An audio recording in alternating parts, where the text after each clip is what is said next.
দীর্ঘদিন পর আমাদের সাবেক লিজেন্ড ফুটবলারদের সাথে দেখা হয়েছে, ক্রীড়া সংগঠকদের সাথে দেখা হয়েছে এবং অলমোস্ট আমি বোধহয় 2013 সালের পরেই প্রথম বাংলাদেশ ফুটবল ফেডারেশনে আবার আসলাম।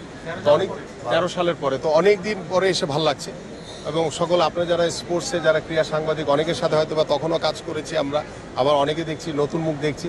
তো সবকিছু মিলে আলহামদুলিল্লাহ ভালো লেগেছে।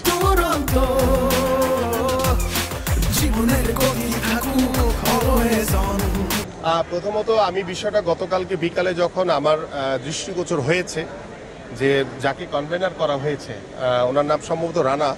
তো রানা সাহেবের বিষয়ে যে ফুটেজ বা তার যে গত আওয়ামী লীগের সাথে গত 16 বছরে তার যে ইনভলভমেন্ট এবং তার যে পথ চলা, সেখানেও আসলে উনি একজন বিতর্কিত লোক আমার কাছে মনে হয়েছে এবং এই ধরনের বিতর্কিত লোককে সার্চ কমিটির মতো একজন কনভেনার করা এটা আসলে সম্মুখীন হয়নি।